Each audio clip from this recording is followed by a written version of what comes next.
Hello, you're watching World Talks on TVP World. My name is Sascha Fahrbach. 3 people were killed and 15 wounded in overnight Russian attacks across Ukraine, just hours after Tuesday night's devastating missile assault on the Kyiv region left at least 17 people dead. As Kyiv responds with fresh strikes on Russian energy infrastructure, Germany is investigating a suspected hybrid attack at Leipzig airport, and questions are growing over Ukraine's air defense future after Washington signaled it is unlikely to approve Patriot missile production licenses. Joining us now is Hanna Shelest, Director of Security Programs at Ukrainian Prism. Good to have you with us. Good morning. So unfortunately, we're waking up to more strikes across Ukraine and Kyiv, just following those devastating strikes again from another night before. Tell us a little bit about what we know about this. I mean, what I remember from yesterday, there's no ability to shoot down these ballistic missiles that have been coming down on Kyiv. What's the situation there today? Yes, exactly. For around a month, Ukraine been signaling to our partners that we are lacking the missiles for the air defense systems. And we are speaking not anti-drone systems, for example. Here we have our interceptors, but exactly the equipment that we need for catching ballistic missiles. And Russia still has the ability to shoot up to 100 ballistic missiles per month. I was in Kyiv that night, and from 30 missiles that been shot to Kyiv and around Kyiv, unfortunately, none was intercepted. If you compare the numbers 6 months ago, you would see that Ukraine was able to intercept up to 90%, both of the drones and of the missiles. Now the numbers are tremendously different. We still have capacity to intercept drones, even that Russia started to use more and more of the new type of the drones like Banderol or the Shaheds, but with the reactive engines. They are more powerful, quicker, and more difficult to intercept. But when you speak about Kron, Onyx, Caliber, all these types of the heavy ballistic missiles, unfortunately, you actually need Patriots, you need other heavy systems, and as for now, we have systems, we don't have ammunition that would be able to catch these missiles. Mm-hmm. Yeah, and that ammunition, that appeal for that critical ammunition, that was something just some weeks ago. It seemed that President Trump said he's willing to cooperate on joint production of interceptors, maybe in Ukraine, maybe with Poland, European production. He seems to backtrack from that. Rather than just saying why, let's look at alternatives. I mean, right now, President Zelensky has appealed once again.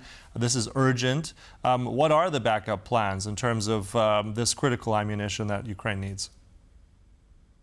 Joint production is the very important thing, but we understand that to build the manufacturing, you need at least 2 years. So it is not solving the problem today.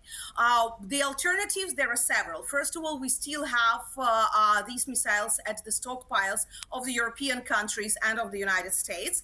Unfortunately, many started to be afraid that the US would not be able to deliver the supplement. So even Europeans are not delivering it to Ukraine as for now, keeping them in their stockpiles.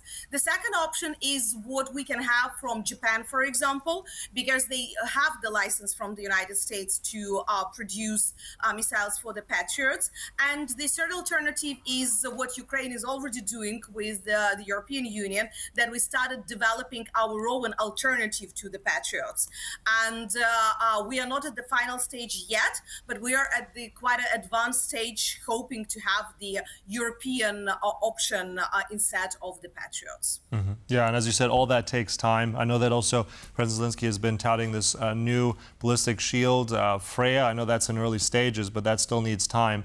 It also needs money, and I think that's my next question in terms of funding. You know, the EU has now also transferred over to Ukraine, I think something around 1.4 billion euros. This comes from those the windfall profits from these frozen Russian assets that I think brings that total now to about 6 billion.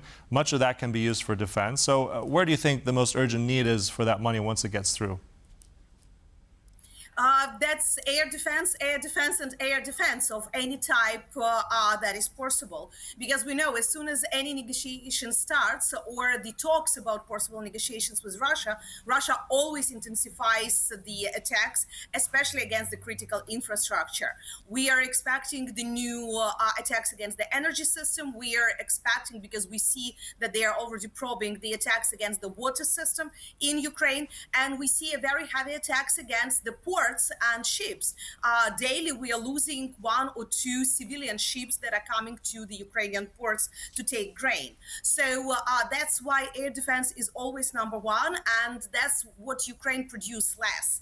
That's why it's not only this 1 billion, it is also what we can buy from the 90 billion loan that Ukraine can have. That's also the Pearl program within NATO when the European Union countries help. The question is that we may have money, but we still need to have the possibility to buy. And that is now a much bigger challenge than even actual money. Yeah, this is sort of kind of catch-22, as you said, with the Pearl program for NATO. I mean, that hinges on the United States then selling exactly those critical things needed. But I want to get into what you just said in terms of the Black Sea. I believe you're in Odessa, and we've seen more and more Russian attacks there. I mean, so critical for Ukraine's grain supply, something I think around 95% runs through the Black Sea. I mean, we've seen that almost effectively stopped by the Russians. Tell us of the impact there and what your hopes are for this corridor also to be once again open to navigation. What's the status there? The status is that previously we had this open Black Sea corridor that been allowed by the Ukrainian Navy, and because we managed to push off Russian Navy out of Crimea. But unfortunately, the last 3 weeks, 1 month, they started to use the new tactic. They started openly attacking all the foreign ships coming or going from the ports, not only Odessa, but also Pivdenny, Chernomorsk, Izmail, so all the ports of the Ukrainian Black Sea coast.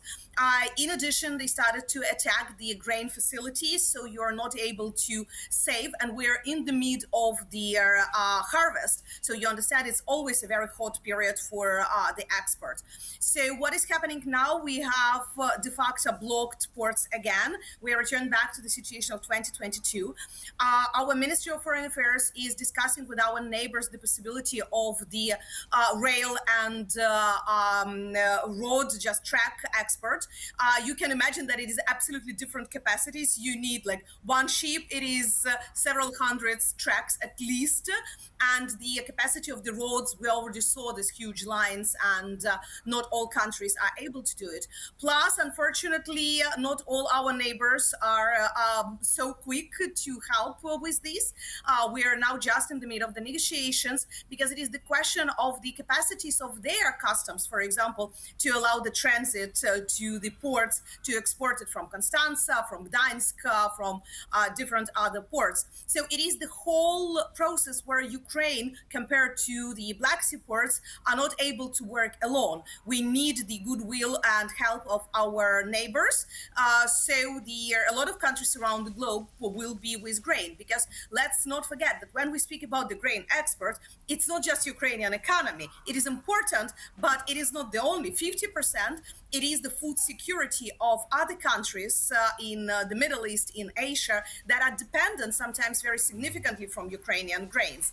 And if we are not exporting there, we can expect the new wave of the social unrest or even the food crisis in some of these countries. Mm-hmm. Yeah, and also I think really quickly, let's go over to Germany for a moment, to Leipzig, where we've had that drone incident at that airport related with explosives. It didn't go off, but this was found near a Ukrainian transport plane as well. I mean, German authorities are essentially, looking at this evidence, but some senior politicians have already said very likely hybrid attack pointing at Russia. What do you make of that latest incident? What does this say about who's behind this? What do you think the signal here should be? I doubt that it is the Polish or Germans behind it. We have only one variant who can be behind it.